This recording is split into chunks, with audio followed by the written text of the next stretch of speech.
नमस्कार. आज आपण रवा बेसन ढोकळा कसा तयार करायचा हे पाहणार आहोत.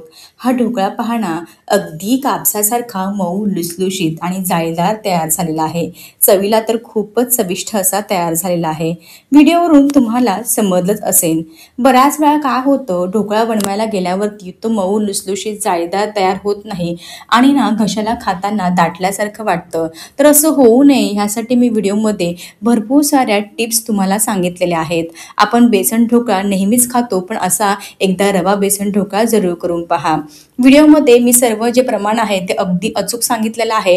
वाटीच्या मापाने सर्व साहित्य घेतलेलं आहे, त्यामुळे तुमचा ढोकळा देखील अगदी माझ्यासारखा परफेक्टच तयार होणार आहे. सकाळी घाई गडबडीमध्ये नाश्त्याला काय बनवायचं, संध्याकाळी रोज तेच ते जेवण खाऊन सुद्धा कंटाळा येतो. तर अशा वेळेस तुम्ही असा रवा बेसन ढोकळा एकदा जरूर करून पहा. खूप छान तयार होतो. चला तर वेळ न घालवता रेसिपीला सुरुवात करूयात. रवा बेसन ढोकळा तयार करण्यासाठी सर्वात आधी एका मिक्सिंग बाउलमध्ये 1 वाटी स्वच्छ चाळून घेतलेलं बेसन पीठ काढून घ्यायचं आहे. आता हे बेसन पीठ घेताना ना शक्यतो विकतचं बेसन पीठ घ्या. विकतचं बेसन पीठ कसं अगदी बारीक दळलेलं असतं, त्यामुळे ढोकळा खूप छान असा जाळीदार तयार होतो. आता ज्या वाटीने आपण बेसन पीठ मोजून घेतलं ना, अगदी सेम त्याच वाटीने मोजून 1 वाटी बारीक रवा घ्यायचा आहे. 1 वाटी बेसन पिठासाठी 1 वाटी बारीक रवा अगदी परफेक्ट प्रमाण आहे. रवा घेताना अगदी 0 नंबरचा बारीक रवाच वापरायचा आहे. जाड रवा अजिबात वापरायचा नाही. आता आपल्याला 1 चमचा साखर घालायची आहे. थोडी साखर घातली की ढोकळा चवीला अजून छान लागतो. छोटा पाव चमचा हळदी पावडर घालायची आहे. हळद जास्त घालायची नाही, नाहीतर ढोकळ्याला जास्तीचा काळपट रंग येतो. लगेच छोटासा पाव चमचा हिंग घालायचं आहे. चवीनुसार मीठ घालायचं आहे. मी 2-3 हिरव्या मिरच्या आणि थोडंसं अद्रक मिक्सरला चांगलंसं कुटून घेतलं होतं, बारीक करून घेतलं होतं. हिरवी मिरची आणि अद्रकचा ठेचा घातल्यामुळे ना ढोकळ्याला छान अशी चव येते. आता 1 वाटी आपल्याला दही घालायचं आहे. ज्या वाटीने रवा आणि बेसन मोजून घेतलं त्याच वाटीने मोजून दही घालायचं आहे. दही घातल्यानंतर आपण ज्या वाटीने सर्व साहित्य मोजून घेतलं ना, त्याच वाटीने मोजून मी या ठिकाणी 1 वाटी पाणी घेतलेलं आहे. पण आपल्याला एवढं पाणी अजिबात लागणार नाही. अर्धी वाटीपेक्षा कमी किंवा अर्धी वाटीच पाणी लागतं, लक्षात ठेवा. त्यामुळे अगदी थोडं थोडं पाणी घालून आपल्याला हे चांगलं असं मिक्स करून घ्यायचं आहे. सुरुवातीला जास्तीचं पाणी घालायचं नाही, थोडंच पाणी घाला. काही गुठळ्या वगैरे बेसन पिठाच्या असतील ना, तर त्या चांगल्या अशा मोडून घ्यायच्या आहेत. हे पहा, या पद्धतीने चांगलं असं मिक्स करून घ्या. एकदम लगेच जास्त पाणी घातलं ना, तर तुमचं मिश्रण पातळ होऊ शकतं. त्यामुळे थोडं थोडंच पाणी घालायचं आहे, लक्षात ठेवा. हे पहा, अशा प्रकारे अगदी लागेल तसं थोडं थोडं पाणी घालून छान असं मी हे बॅटर तयार करून घेतलेलं आहे. मी 1 वाटी पाणी घेतलं होतं ना, मला पहा अर्धी वाटीपेक्षा सुद्धा कमी पाणी लागलेलं आहे. त्यामुळे लक्षात ठेवा, पाणी घालताना लगेच जास्त घालायचं नाही, थोडं थोडंच घालायचं आहे. तुम्ही या ठिकाणी बॅटरची थिकनेस, कन्सिस्टन्सी पाहून घ्या. अगदी परफेक्ट आहे. यापेक्षा जास्तीची घट्ट किंवा ह्यापेक्षा जास्तीची पातळ हे बॅटर तयार करायचं नाही. जर तुम्ही जास्तच घट्ट बनवलं ना, तर ढोकळा खाताना घशाला दाटल्यासारखा वाटतो आणि जास्तीचं पातळ बनवलं ना, तर ढोकळा व्यवस्थित फुगत नाही, जाळीदार तयार होत नाही, लक्षात ठेवा. आता आपण ह्यामध्ये ना रवा घातला आहे. रवा भिजायला टाईम लागतो. जेवढा तुम्ही जास्त हा रवा भिजवाल ना, तेवढा तुमचा हा ढोकळा खूप छान तयार होणार आहे. आता हे तयार करून घेतलेले जे मिश्रण आहे ते साधारणतः 20 मिनटं तरी साईडला ठेवून देऊयात, जेणेकरून हा घातलेला रवा छान असा भिजेल आणि फुगल्यामुळे आपला ढोकळा छान असा जाळीदार तयार होईल. या ठिकाणी एक साधारणतः 20 ते 25 मिनटं झालेली आहेत. हे ढोकळ्याचं मिश्रण मी भिजायला साईडला ठेवलेलं होतं. तुम्ही या ठिकाणी पाहू शकता, रवा भिजल्यामुळे आपलं हे मिश्रण आहे त्या आधीपेक्षा थोडंसं घट्ट झालेलं आहे. पण कन्सिस्टन्सी आत्तासुद्धा अगदी परफेक्ट आहे.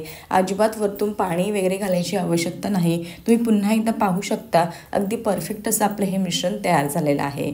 आता असं हे मिश्रण चांगलं पुन्हा 5 मिनटं फेटून घ्यायचं आहे. फेटून घेतल्यानंतर आपला जो पोहे खाण्याचा चमचा असतो ना, त्या चमच्याने मी साधारणतः 2 ते 3 चमचे तेल घेतलं होतं. ते तेलसुद्धा घालायचं आहे. तेल गरम वगैरे करायची गरज नाही, थंडच तेल घालायचं आहे. थोडंसं तेल घातलं ना की जो आपला ढोकळा असतो ना, तो मस्त असा मऊ लुसलुशीत जाळीदार तयार होतो. त्यासोबतच खाताना घशाला दाटल्यासारखा लागत नाही. हे पहा, आता घातलेलं तेलसुद्धा अगदी व्यवस्थित आपण मिक्स करून घ्यायचं आहे. परफेक्ट.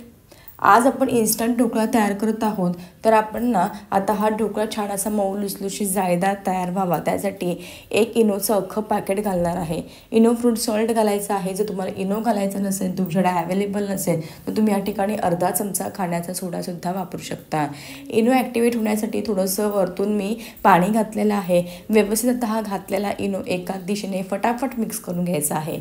आता ही प्रोसेस आपल्याला अगदी फास्ट करायची आहे.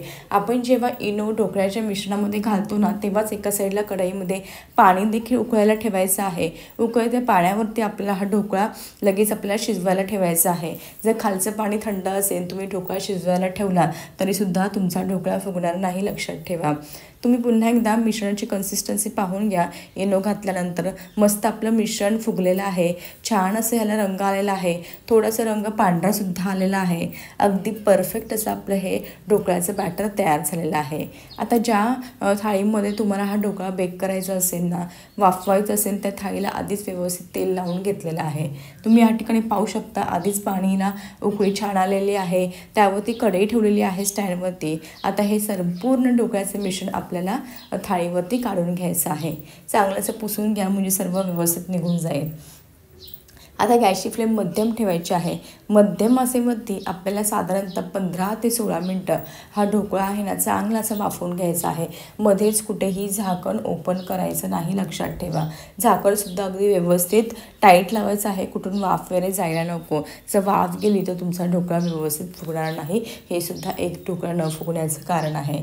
चला तर एक साधारणतः 15-16 मिनटं तरी मध्यम आचेवरती आपल्याला ढोकळा शिजायला लागणार आहे. ढोकळा शिजतो तोपर्यंत आपण फोडणी तयार करून घेऊयात. फोडणीसाठी गॅसवरती एक कढई ठेवलेली आहे. कढईमध्ये 2 चमचे तेल घालायचं आहे. तेल चांगलं गरम झालं की लगेचच एक मोठा चमचा मोहरी घालायची, 1 चमचा तीळ घालायचं, 4-5 हिरव्या मिरच्या उभ्या कापून घेतलेल्या आहेत त्या घालायच्या आहेत. चांगलं असं सर्व परतून घ्यायचं आहे. लगेचच बारीक चिरून घेतलेला कढीपत्ता घालायचा आहे. थोडंसं आपल्याला आता पाणी घालायचं आहे. अर्धा पेला किंवा अर्ध्यापेक्षा जास्त पेला तुम्ही पाणी घालू शकता. 1 मोठा चमचा साखर घालायची आहे. अगदी थोडंसं मीठ घालायचं आहे. चांगलं सगळं व्यवस्थित मिक्स करून घेऊयात. थोडी कोथिंबीर घातली तरीसुद्धा चालेल. आता हे जे पाण्याचं जी फोडणी आहे ना, ती चांगली अशी आपल्याला 1 मिनटं उकळी काढून घ्यायची आहे. हे पहा, या ठिकाणी फोडणीला उकळी आलेली आहे. या ठिकाणी आपला जो फोडणीचा तडका आहे ना, तो तयार आहे. साईडला ठेवून देऊयात आणि पूर्णपणे थंड करून घेऊयात. या ठिकाणी मध्यम गॅसवरती 15 ते 20 मिनटं झालेली आहेत. ढोकळा मस्त असा वाफवून घेतलेला आहे. झाकण ओपन करूयात. वाव, तुम्ही या ठिकाणी पाहू शकता रंग पहा, अगदी सुरेख आलेला आहे. मस्त असा जाळीदार आणि ढोकळा अगदी छान असा फुगलेला आहे. आता हा ढोकळा जो आहे ना आपल्याला पूर्णपणे थंड करून घ्यायचा आहे, त्यानंतरच कट करायचा आहे. ढोकळ्याची जी ही प्लेट आहे ना, मी साईडला काढून देते आणि पूर्णपणे थंड करून घेते. ढोकळा मी पंख्याखाली पूर्णपणे थंड करून घेतलेला आहे. अगदी छान असं थंड झालेला आहे. आता ढोकळ्याच्या ज्या कडा आहेत ना, त्या सुरीच्या मदतीने आपण सैल करून घेऊयात, म्हणजे कसं अलगदपणे हा ढोकळा निघेल. आता मी ही जी प्लेट आहे ना, माझ्या तळहातावरती उलटी करून तुम्हाला दाखवते. ढोकळा किती छान असा खालूनसुद्धा जाळीदार तयार झालेला आहे. हे पहा, अगदी अख्खाच्या अख्खा ढोकळा निघालेला आहे. अगदी छान अशी जाळी पडलेली आहे. खालून जेव्हा डोक्याला जाळी पडते ना, तेव्हा समजायचं ढोकळा आपला आतून अगदी मस्त असा मऊ लुसलुशीत तयार झालेला आहे. परफेक्ट. आता हा ढोकळा पुन्हा मी ताटामध्ये ठेवून देते आणि तुम्हाला मी कट करून दाखवते. मी कटरच्या मदतीने कट करत आहे. तुम्ही सुरीच्या मदतीने कट केलं तरीसुद्धा चालेल. आवडीनुसार छोटे मोठे तुम्ही पीस कट करून घेऊ शकता. हे पहा, अशा प्रकारे मी मध्यम आकाराचे पीस कट करून घेत आहे. हा ढोकळा बनवायला ना फार सोपा आहे. अगदी झटपट तयार होतो. विशेष म्हणजे ना कोणत्याही प्रकारची पूर्वतयारी करावी लागत नाही. सर्वांच्याच घरामध्ये बेसन आणि रवा असतं. रवा, बेसन पीठ 1-1 वाटी घेतलं आणि इतर साहित्य घेतले तर तुमचा ढोकळा देखील अगदी छान असा माझ्यासारखा मऊ लुसलुशीत आणि जाळीदारच तयार होणार आहे. आता हा ढोकळ्याचे पीस कट करून झाले की लगेचच यावरती फोडणी घालायची आहे, आपण जी तयार केलेली आहे ती. वरतून थोडीशी आपण हिरवीगार कोथिंबीर देखील घालून घेणार आहोत. हे पहा, अशा प्रकारे पूर्ण फोडणी मी घालून घेतलेली आहे. तुम्हाला थोडासा जास्त मऊ लुसलुशीत ढोकळा हवा असेल ना, दिवसभर तुम्हाला मऊ लुसलुशीत ठेवायचं असेल ना, तर फोडणीमध्ये ना फोडणी तयार करताना त्यामुळे भरपूर पाणी घाला.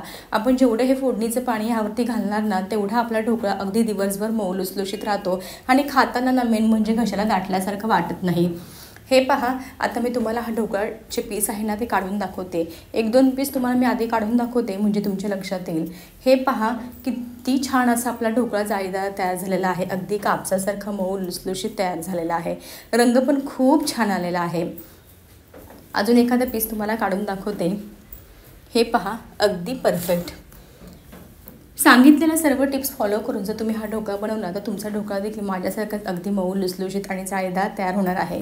आता हा तयार केलेला ढोकळा जो आहे ना, तुम्ही चटणीसोबत खाऊ सॉससोबत खाऊ शकता. तुम्हाला आवडेल ती चटणी तुम्ही ह्या. चला तर आता आपण ढोकळ्याचे सर्व पीस डिमोल्ड करून घेऊयात. अगदी सहजरित्या मी कलथ्याने सर्व पीस डिमोल्ड केलेले आहेत. अख्खेच्या अख्खे निघालेले आहेत. मस्त असे जाळीदार मऊ लुसलुशीत तयार झालेले आहेत. अगदी परफेक्ट असा आपला हा ढोकळा तयार झालेला आहे.